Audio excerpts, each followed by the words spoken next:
Hello viewers, welcome to my channel. आज हम बड़ी सोच का बड़ा जादू बुक का 11 चैप्टर पढ़ने जा रहे हैं। हार को जीत में कैसे बदले। सामाजिक कार्यकर्ता और दूसरे लोग जो गरीब इलाकों का युगी बस्तियों में काम करते हैं, उनका कहना है कि इन दयनीय लोगों की उम्र, धार्मिक आस्था, शिक्षा और पृष्ठभूमियां अलग अलग होती है। इनमें से कई नागरिक आश्चर्यजनक रूप से युवा होते हैं। कोई बूढ़े होते हैं, कुछ कॉलेज ग्रेजुएट होते हैं, कुछ बिल्कुल अशिक्षित होते हैं, कोई शादीशुदा होते हैं, कोई कुंवारे होते हैं। परंतु गरीबी के दलदल में रहने वाले सभी असफल लोग में एक बात समान होती है। हर व्यक्ति हारा हुआ है, पीटा हुआ है, चोट खाया हुआ है। हर एक ने जीवन में ऐसी समस्या को झेला है जिनके आगे वह घुटने टेक चुका है। वो आपको उस दुर्भाग्यपूर्ण स्थिति के बारे में बताने के लिए उत्सुक है, व्यग्र है, जो उसकी जिंदगी का वाटरलू साबित किया है। मानवीय अनुभव की ये दास्तानों, मेरी पत्नी मेरा घर छोड़कर भाग गई से लेकर मैंने सपना सब कुछ गवा दिया था और मेरे पास जाने के लिए कोई और जगह नहीं बची थी से लेकर मैंने 2-1 काम ऐसे किए जिससे मेरा सामाजिक बहिष्कार कर दिया गया और मैं यहाँ चला आया। जब हम स्किड रो यानी असफलता के दलदल से ऊपर चलकर मिस्टर और मिसेज औसत व्यक्ति के इलाके में पहुँचते हैं तो हम जीवन स्तर में स्पष्ट अंतर देख सकते हैं। परंतु हम एक बार फिर यह देखते हैं कि मिस्टर औसत व्यक्ति भी अपनी औसत परिस्थितियों के लिए मूलतः वही कारण बताते हैं जो मिस्टर असफल ने बताए थे। अंदर से मिस्टर औसत व्यक्ति द्वारा हुआ महसूस करते हैं। जिन परिस्थितियों से वो चोट खाए, उनके घाव अब भी नहीं भरे हैं। अब वे अति सावधान हो गए हैं। अब वे रुक रुक कर चलते हैं, सीना तान कर नहीं चलते, विजयी सेनापति की तरह सिर उठाकर नहीं चलते, बल्कि हारे हुए असंतुष्ट सिपाही की तरह सिर झुकाकर चलते हैं। वे हारा हुआ महसूस करते हैं, परंतु वे अपनी औसत जिंदगी की सजा काटने की कोशिश करते हैं, वे जिसके लिए वे अपनी तकदीर को दोष देते हैं। इस व्यक्ति ने भी हार के सामने समर्पण कर दिया है, परंतु इसने यह समर्पण तार्किक रूप से, अच्छे ढंग से, सामाजिक रूप से स्वीकृति तरीके से किया है। अब जब हम सफलता की कम भीड़ वाली दुनिया में ऊपर चढ़ते हैं तो हम देखते हैं कि यहाँ भी हर तरह की पृष्ठभूमि से आए लोग मौजूद हैं।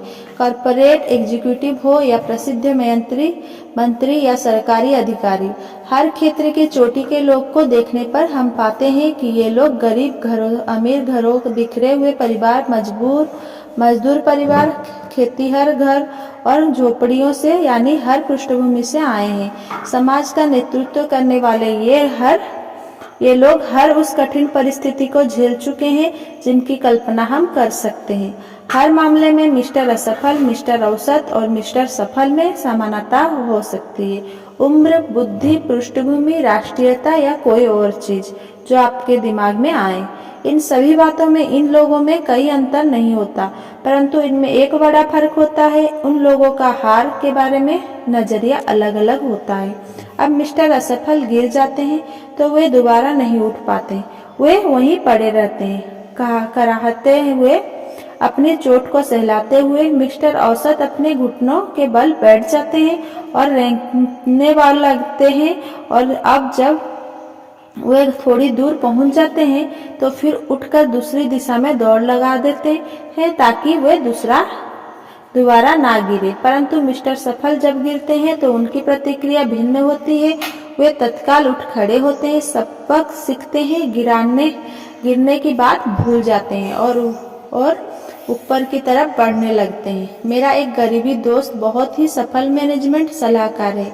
जब आप उसके ऑफिस में कदम रखते हैं तो आपको सचमुच ऐसा लगता है जैसे आप किसी पास इलाके में आ गए हैं।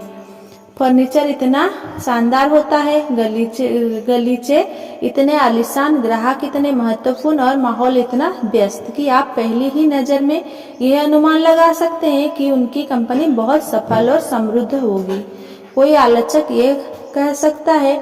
इस तरह का माहौल चालाक व्यक्ति आसानी से बना सकता है, परंतु आलोचक गलत है। इस तरह का माहौल चालाक व्यक्ति ने नहीं बनाया। यह माहौल किसी प्रतिभाशाली या अमीर या खुशकिस्मत व्यक्ति ने भी नहीं बनाया। ये माहौल सिर्फ शब्दों के प्रयोग में मुझे संकोच होता है, क्योंकि सिर्फ का मतलब आपको बहुत थोड़ा लोग सकता है। एक लगनशील व्यक्ति ने बताया, उसने कभी ये नहीं सोचा कि वो हार गया। इस समृद्ध और प्रतिष्ठित कंपनी के पीछे उस व्यक्ति की कहानी है जिसने ऊपर आने के लिए संघर्ष किया। बिजनेस के शुरुआती 6 महीने में ही उसने अपनी 10 साल की बचत गंवा दी। वो कई महीनों तक अपने ऑफिस में ही रहा, क्योंकि उसके पास किराए के घर के लिए पैसे नहीं थे। उसने कई अच्छी नौकरियां का प्रस्ताव ठुकरा दिया, क्योंकि वो चाहता था कि वो अपने लक्ष्य को हासिल करे। जितनी बार उसके संभावित ग्राहकों ने उसे हाँ कहा, उससे 100 गुना ज्यादा लोगों ने ना कहा। सफल होने के लिए उसने 7 साल कड़ी मेहनत की, परंतु मैंने इस दौरान एक बार भी उसके मुंह से शिकायत नहीं सुनी। वो कहता था, डेव, मैं सीख रहा हूँ। इस बिजनेस में काफी प्रतियोगिता है, और चूंकि यह अप्रत्यक्ष बिजनेस है, इसीलिए इसे बेचना मुश्किल है, परंतु मैं अब सीख रहा हूँ। और उसने इसे सीख ही लिया। एक बार मैंने अपने दोस्त से कहा कि इस अनुभव से उसकी काफी ऊर्जा बाहर निकल जाती होगी, परंतु उसका जवाब था, नहीं, ये मेरे अंदर से कुछ निकल नहीं रहा है, बल्कि मेरे अंदर कुछ भर रहा है। हु इन अमेरिका में लोगों की जीवनियां पढ़े, और आप पाएंगे कि जो लोग बहुत सफल हुए हैं, उन्हें कई बार असफलता झेलनी पड़ी है। सफल लोगों के इस अभिजात्य समूह ने विरोध सहन किया, लोगों के ताने सहे, राह में बाधाएं और तकलीफ झेली, असफलताओं का दौर झेला, व्यक्तिगत दुर्भाग्य सहा।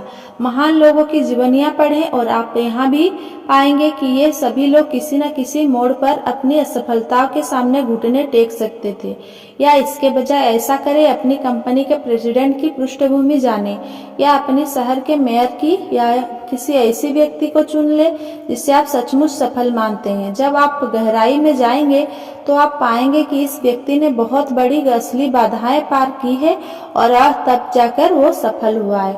बिना विरोध, मुश्किल और असफलताओं के बड़ी सफलता हासिल करना संभव नहीं है, परंतु यह संभव है कि आप इन असफलताओं को आगे बढ़ने की प्रेरणा बना ले। आइए देखें कि ऐसा किस तरह किया जा सकता है।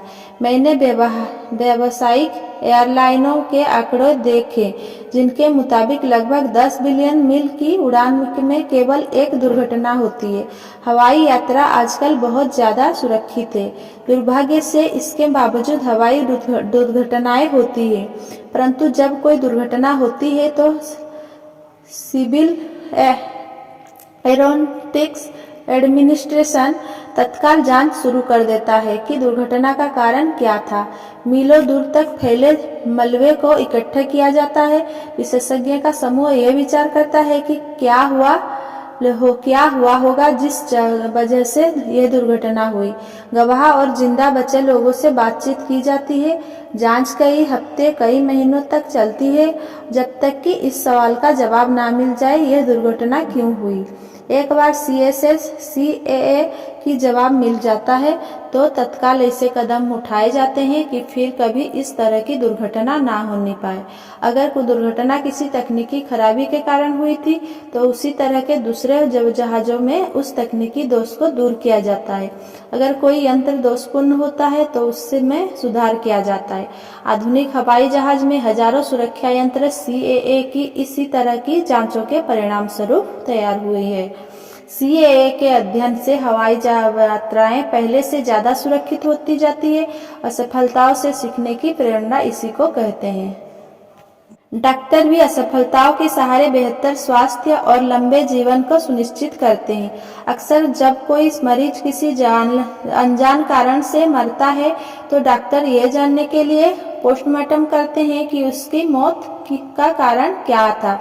इस तरह से वो मानव शरीर की कार्यप्रणाली के बारे में ज्यादा जान पाते हैं और कई दूसरे लोगों की जिंदगियां बचा पाते हैं। मेरा एक दोस्त सेल्स एग्जीक्यूटिव है जो हर महीने अपने सेल्समैन को यह बताने के लिए एक मीटिंग करता है कि वे कोई महत्वपूर्ण बिक्री क्यों नहीं कर पाए।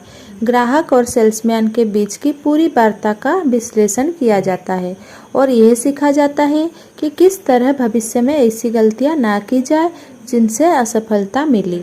यही सफल फुटबॉल कोच भी करते हैं, जो जितने मैच हारते हैं उससे कहीं ज़्यादा मैच जीतते हैं। वे भी अपनी टीम के साथ हर मैच का विश्लेषण करते हैं और खिलाड़ियों को उनकी गलतियां बताते हैं। कई कोच तो हर मैच की वीडियो फिल्म भी बनवाते हैं ताकि टीम अपनी आंखों के सामने अपनी गलत चालों को देख सकें। इसका उद्देश्य है टीम अगला मैच बेहतर खेले। CAA के अधिकारी, सफल sales executive, doctor, football coach और हर क्षेत्र के प्रोफेशनल सफलता के इस सिद्धांत का अनुसरण करते हैं। हर असफलता से कुछ न कुछ बचा लो। जब हम असफल होते हैं तो हम भावनात्मक रूप से इतने दुखी और विचलित हो जाते हैं कि हम उससे सबक सीखना भूल जाते हैं। प्रोफेसर जानते हैं कि फेल होने के बाद विद्यार्थी की प्रतिक्रिया से ही सफलता की उनकी भावना पता चलती है। जब मैं डेट्रॉइट में वेन स्टेट यूनिवर्सिटी में प्रोफेसर था तो मैंने एक सीनियर विद्यार्थी को फेल कर दिया था। मेरे पास कोई दूसरा विकल्प नहीं था। इससे विद्यार्थी को गहरा धक्का लगा। उसने ग्रेजुएशन के बाद की योजनाएं बना ली थी और इस कारण उसकी हंसी उड़ना तय थी। उसके पास दो विकल्प थे, या तो वो 1 साल और पढ़कर परीक्षा पास करे या फिर वो बिना डिग्री लिए कॉलेज छोड़कर चले जाए। मुझे आशा थी कि अपनी असफलता पर विद्यार्थी निराश होगा, शायद वो उत्तेजित भी हो। जब मैंने उसे यह समझाया कि वह असफल क्यों हुआ था तो उसने यह माना कि उसने इस बार ठीक से पढ़ाई नहीं की थी, परंतु उसने कहा, मेरा पिछला रिकॉर्ड तो ठीक ठाक है, आपने उसे ध्यान में क्यों नहीं रखा। मैंने उसे बताया कि मैं ऐसा नहीं कर सकता क्योंकि हम हर साल का अलग अलग मूल्यांकन करते हैं। मैंने यह भी जोड़ा कि कठोर शैक्षणिक नियमों के चलते नंबर तभी बढ़ाए जा सकते हैं जब जांचने वाले प्रोफेसर ना कोई गलती की हो। जब विद्यार्थी को यह पता चला कि उसके नंबर बढ़ने के सारे रास्ते बंद हो चुके हैं तो वो काफ़ी गुस्सा हो गया। उसने कहा, प्रोफेसर, मैं आपको इस शहर के 50 लोगों के नाम गिना सकता हूँ जो बेहद सफल है, पर वे कभी कॉलेज नहीं गए, ना ही उनके पास कोई डिग्री है। ग्रेजुएशन की डिग्री का महत्व ही क्या है? परीक्षा में थोड़े खराब नंबर मिलने के कारण क्या मुझे मेरी डिग्री नहीं मिलेगी? भगवान का शुक्र है, उसने आगे कहा। बाहर की दुनिया में लोग आप जैसे प्रोफेसर की तरह नहीं सोचते। इस टिप्पणी के बाद मैं 45 सेकंड तक रुका। मैंने यह सीखा है कि जब आपकी आलोचना हो तो वाकयुद्ध से बचने का एक अच्छा तरीका जवाब देने में देरी करना है। फिर मैंने अपने विद्यार्थी से कहा, तुम्हारी ज़्यादातर बातें सही है। ऐसे कोई बेहद सफल लोग हैं जिनके पास कॉलेज की कोई डिग्री नहीं है या जिन्होंने इस डिग्री का नाम तक नहीं सुना है, और यह तुम्हारे लिए भी संभव है कि तुम बिना डिग्री के जीवन में सफल हो जाओ।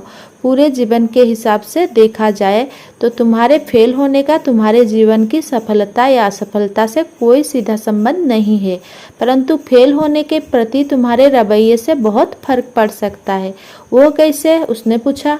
मैंने जवाब दिया, बाहर की दुनिया में भी लोग आपको उसी तरह नंबर देते हैं जैसे हम लोग देते हैं। वहाँ भी इसी बात का महत्व होता है कि आप अपने काम को कितनी अच्छी तरह करते हैं। बाहर की दुनिया में भी कोई आपको घटिया काम करने के लिए प्रमोशन नहीं देगा, ना ही आपकी तनख्वाह बढ़ाएगा। मैं एक बार फिर रुका ताकि उसे पूरी बात समझ में आ जाए। फिर मैंने कहा, क्या मैं तुम्हें एक सुझाव दूं? अभी तुम बहुत निराश हो, मैं समझ सकता हूँ कि तुम्हें कैसा लग रहा होगा, और अगर इस बात पर तुम उत्तेजित हुए हो तो मैंने इसका बिल्कुल उसका बिल्कुल भी बुरा नहीं माना है। मैं चाहता हूँ तुम इस अनुभव को सकारात्मक तरीके से लो। ये तुम्हें एक बहुत महत्वपूर्ण सबक सिखा सकता है। अगर आप अच्छा काम नहीं करोगे तो आप वहाँ नहीं पहुँच पाएंगे जहाँ आप पहुँचना चाहते हैं। इस सबक को सीख लो और आज से 5 साल बाद जानकर तुम्हें यह एहसास होगा कि यह तुम्हारे द्वारा सीखी गई जीवन की सबसे बहुमूल्य विद्या शिक्षाओं में से एक है। मैं यह जानकर खुश हुआ कि कुछ ही दिनों बाद उस विद्यार्थी ने एक बार फिर कॉलेज में एडमिशन ले लिया। इस बार वो बहुत ही अच्छे नंबर से पास हुआ। इसके बाद वो खास तौर पर मुझसे मिलने आया और उसने मुझे बताया कि हमारी पहले वाली मुलाकात ने उस पर गहरा असर डाला था और उसने उस चर्चा से बहुत कुछ सीखा था। आपके कोर्स में फेल हो जाने से मैंने बहुत कुछ सीखा, उसने कहा। यह अजीब लगेगा प्रोफेसर, परंतु अब मैं खुश हूँ कि मैं पहली बार में पास नहीं हुआ। हम हार को जीत में बदल सकते हैं। सबक सीखो, उससे अपने जीवन में उतारो। पराजय की तरफ पीछे मुड़कर देखो और मुस्कुराओ। फिल्मों के शौकीन लोग महान अभिनेता बैरीमोर को कभी नहीं भूल पाएंगे। 1936 में बैरीमोर के नितंब में फ्रैक्चर हो गया। वो फ्रैक्चर कभी ठीक नहीं हो पाया। कई लोग को लगा कि मिस्टर बैरीमोर की जिंदगी खत्म हो गई, परंतु नहीं, मिस्टर बैरीमोर को ऐसा नहीं लगा। उन्होंने इस बाधा को दूर करके अपने अभिनय की सफलता से भी बड़ी सफलता का रास्ता बना लिया। अगले 18 सालों तक दर्द के बावजूद उन्होंने व्हीलचेयर पर बैठे बैठे दर्जनों सफल भूमिकाओं में अभिनय किया। 15 मार्च 1945 को डब्ल्यू कल्विन विलियम्स फ्रांस में एक टैंक के पीछे चल रहे थे। टैंक एक बारूदी सुरंग से टकराया।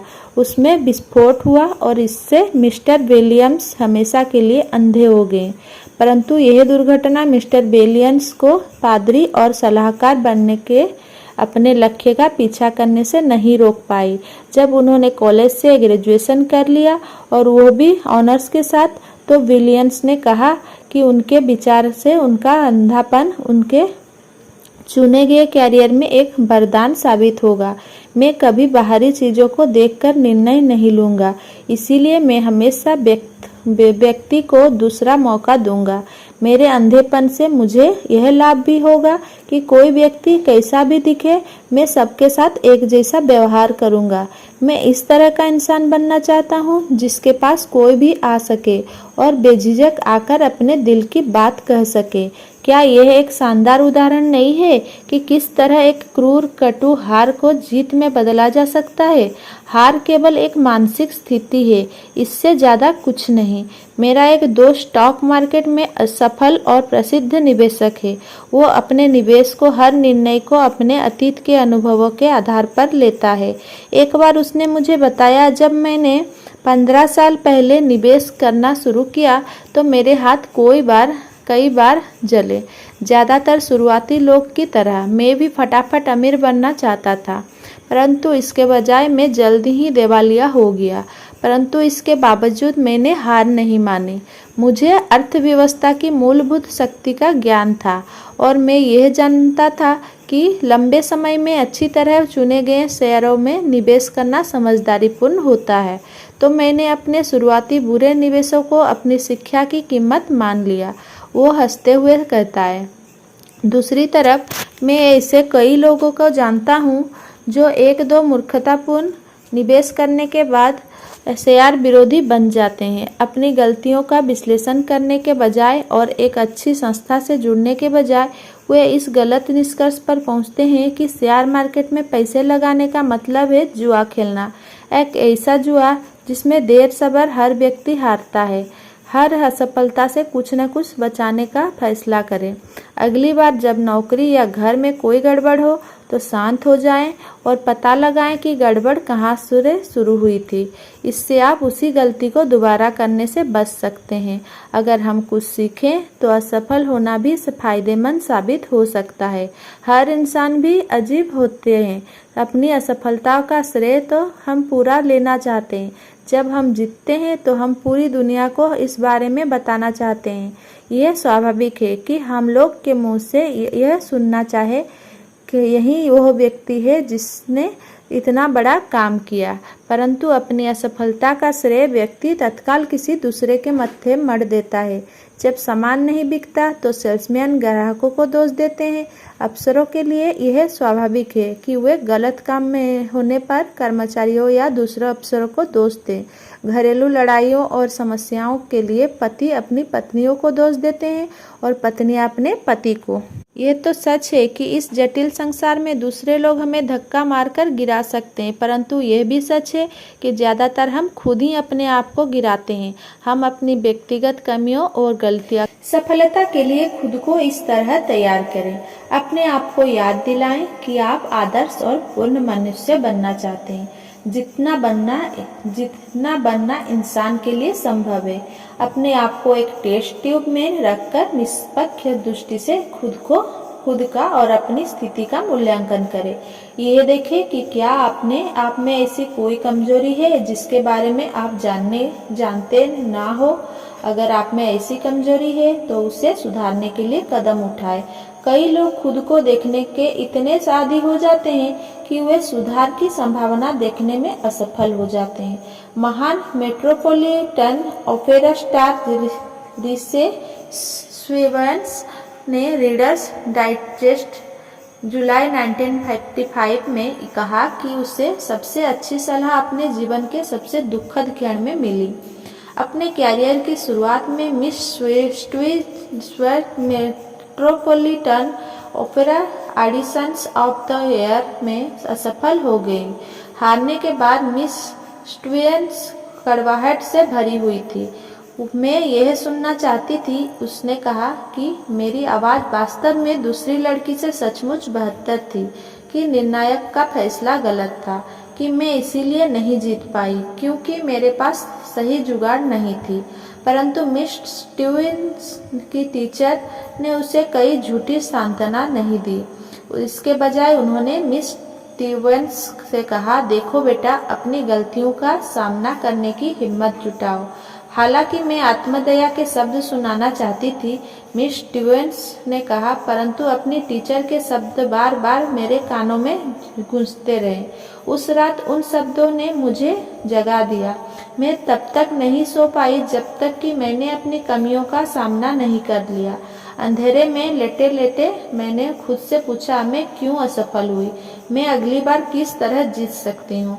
और मैंने माना कि मेरी आवाज़ की रेंज सचमुच उतनी अच्छी नहीं थी है जितनी की होनी चाहिए, कि मुझे और भाषाएं सीखनी चाहिए, कि मुझे और ज़्यादा भूमिकाएं सीखनी चाहिए।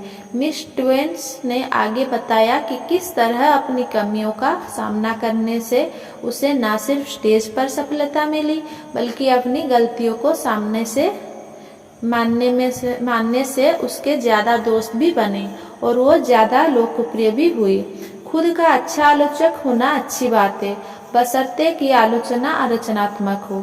इससे आपको व्यक्तिगत शक्ति और जो योग्यता बढ़ाने में मदद मिलती है, जो सफलता के लिए बहुत जरूरी है। दूसरों को दोष देना विध्वंसात्मक है। सामने वाले को गलती साबित करने से आपको कुछ भी हासिल नहीं होता। रचनात्मक रूप से खुद की आलोचना करें, अपनी कमजोरियों को स्वीकार करने में ना हिचकिचाएं। सच्चे प्रोफेशनल बने, वे अपनी गलतियों और कमजोरियों को ढूंढते हैं, फिर उन्हें दूर करते हैं। इसी कारण वे सफल प्रोफेशनल बनते हैं। परंतु अपनी गलतियां सिर्फ इसीलिए ना ढूंढें ताकि आप खुद का सामने ये बहाना बना सके, ये एक और कारण है जिसमें मैं असफल होता हूँ। इसके बजाय अपनी गलतियों को इस तरह से देखें, यह एक और तरीका है जिससे मैं जीत सकता हूँ। महान अल्बर्ट हवार्ड ने एक बार कहा था, असफल व्यक्ति वो होता है जिसने बड़ी गलतियाँ की तो है, परंतु जो अपने अनुभव से कुछ नहीं सीख पाया। अक्सर हम अपनी असफलता के लिए किस्मत को दोष देते हैं। हम कहते हैं, अरे गेंद तो इसी तरह से टप्पे खाती हैं, और फिर हाथ धर कर बैठ जाते हैं। परंतु जरा रुके और सोचे, गेंद की उछाल की भी कोई ना कोई वजह होती है। गेंद बिना कारण के यूं ही किसी दिशा में नहीं उछलती। गेंद का उछाल 3 कारणों से निर्धारित होता है। एक तो गेंद फिर जिस तरीके से इसे फेंका जाता है, और तीसरे जिस सतह से टकराती है, यह टकराती है। निश्चित भौतिक नियम गेंद की उछाल का कारण तय करते हैं। इसका किस्मत से कोई लेना देना नहीं होता। मान लें कि सीआईए एक रिपोर्ट जारी करे और कहे, हमें खेद है कि हवाई जहाज दुर्घटनाग्रस्त हो गया, परंतु हम क्या करें, गेंद तो इसी तरह से टप्पे खाती है। आप कहेंगे कि अब सीएए को बदल देना चाहिए। या अगर कोई डॉक्टर किसी रिश्तेदार से कहे, मुझे खेद है कि मैं उसे बचा नहीं पाया, मैं नहीं जानता कि ऐसा कैसे हुआ, ये तो किस्मत की बात थी। जब आप या आपका कोई दूसरा रिश्तेदार बीमार होगा तो आप उस डॉक्टर के पास नहीं जाएंगे। गेंद तो उसी तरह से टप्पे खाती है। बाली शैली हमें कुछ नहीं सिखाती।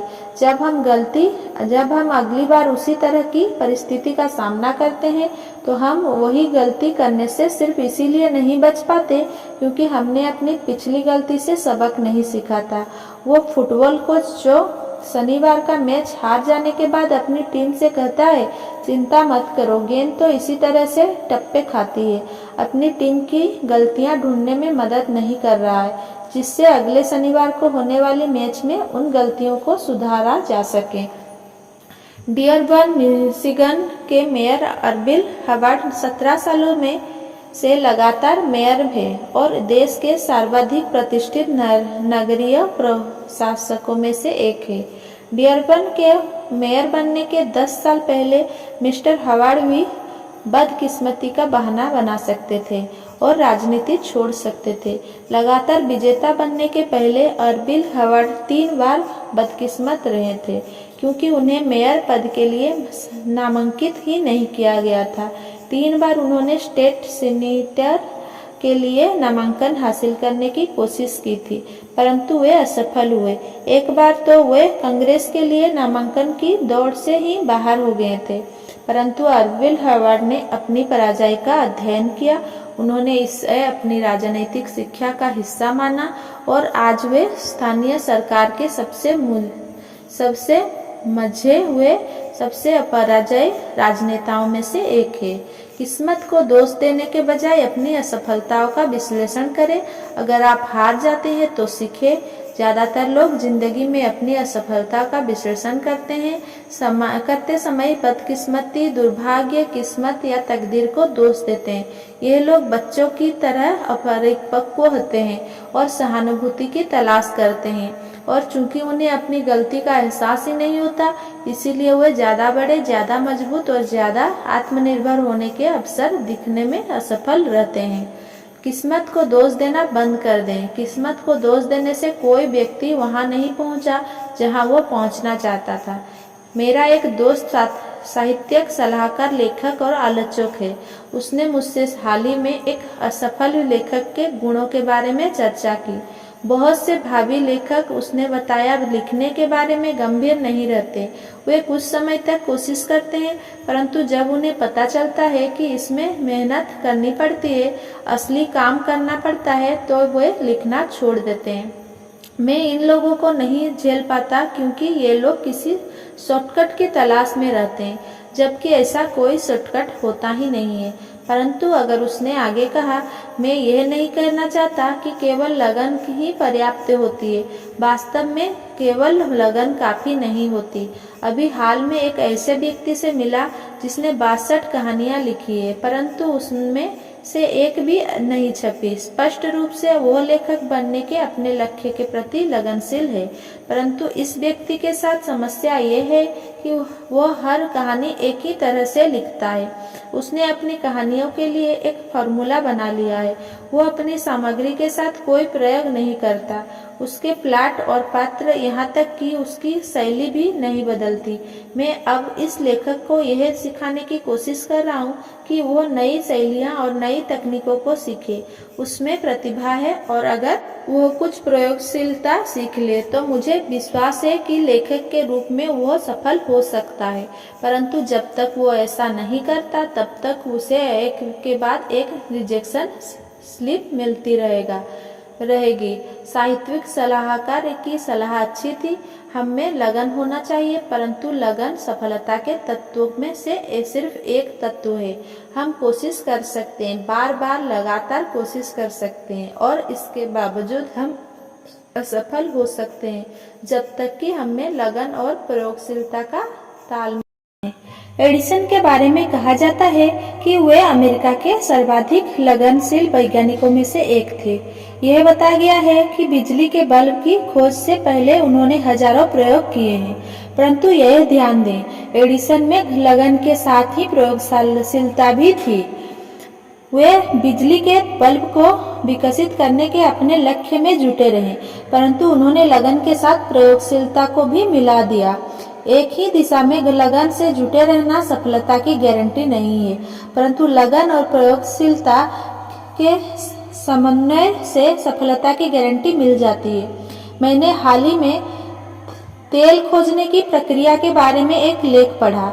इसमें लिखा गया था कि तेल का कुआं खोदने से पहले तेल कंपनियां चट्टानों का सर्वे करती है, परंतु उनके वैज्ञानिक विशेषज्ञ के बाद भी 8 में से 7 कुएं सूखे निकलते हैं। तेल कंपनियां अपनी तेल की खोज 8 में से खोज में तो लगनशीलता रहती है, परंतु वे एक ही कुएं को मूर्खतापूर्ण गहराई तक खोदने में नहीं जुटी रहती।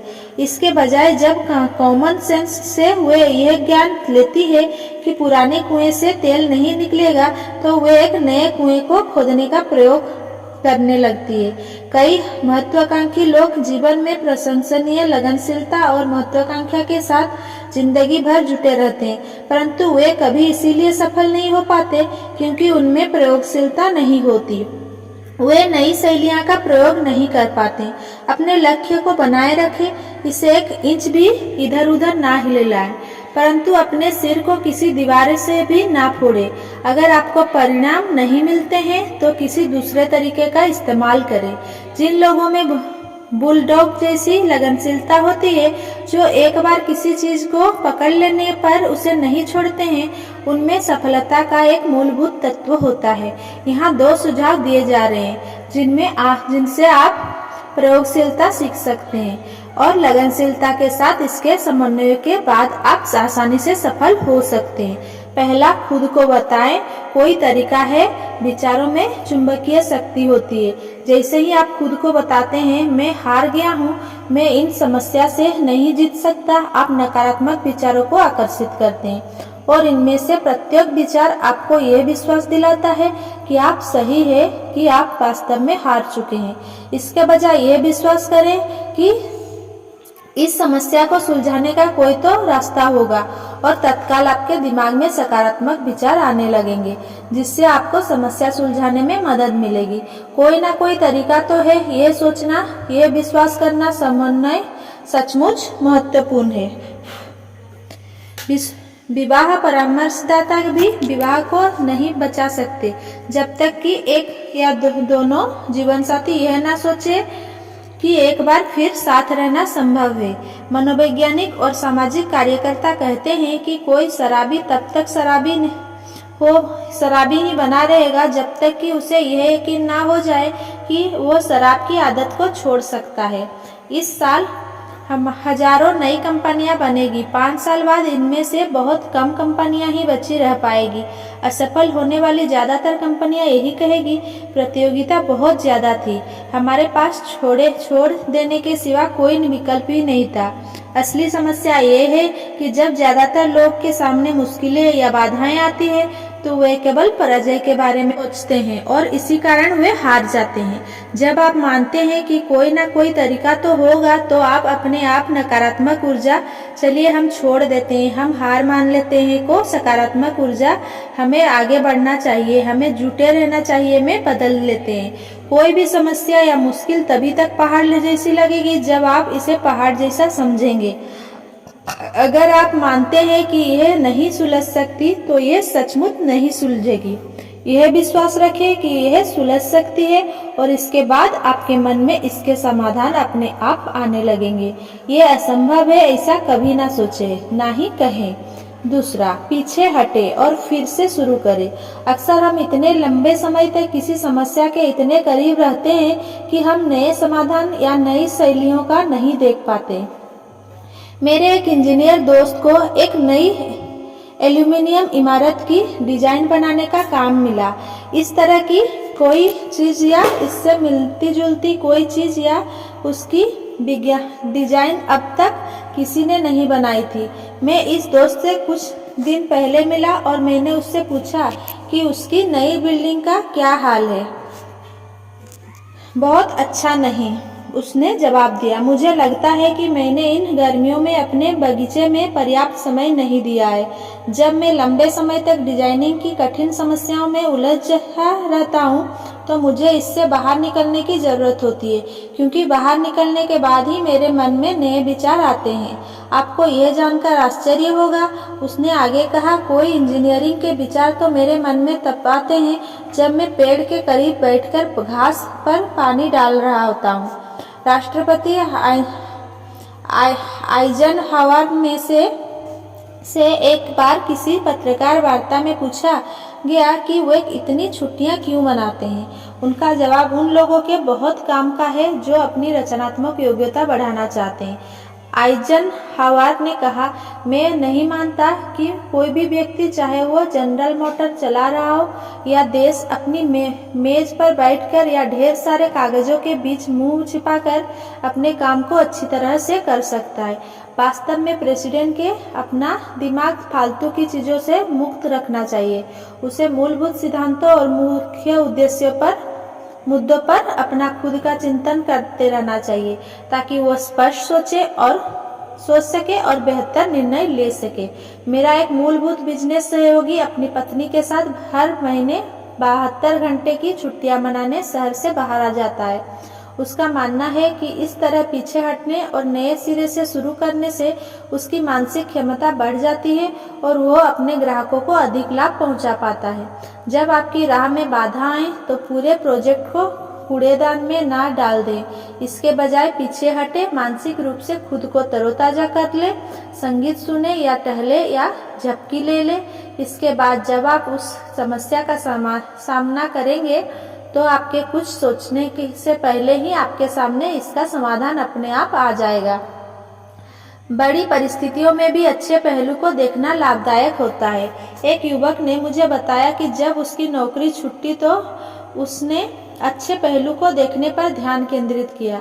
उसने बताया, मैं एक बड़ी क्रेडिट रिपोर्टिंग कंपनी के लिए काम कर रहा था। एक दिन मुझे नौकरी से हटाए जाने का नोटिस थमा दिया गया।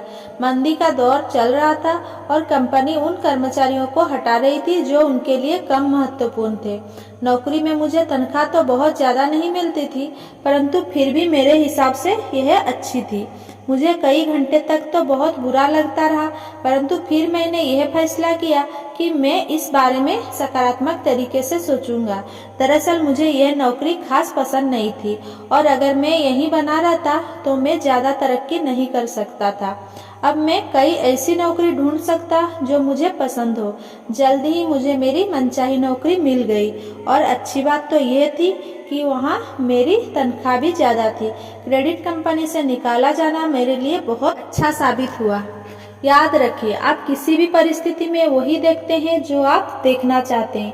अच्छे पहलू को देखें और हार को जीत में बदल लें। अगर आप स्पष्ट दृष्टि विकसित कर लेते हैं तो सारी चीजें आपके लिए अच्छा काम करेगी। संक्षेप में, सफलता और असफलता में फर्क इस बात का होता है कि असफलता, बाधा, निराशाजनक स्थितियों और हतोत्साहित करने वाली बातों के प्रति आपका रवैया क्या है।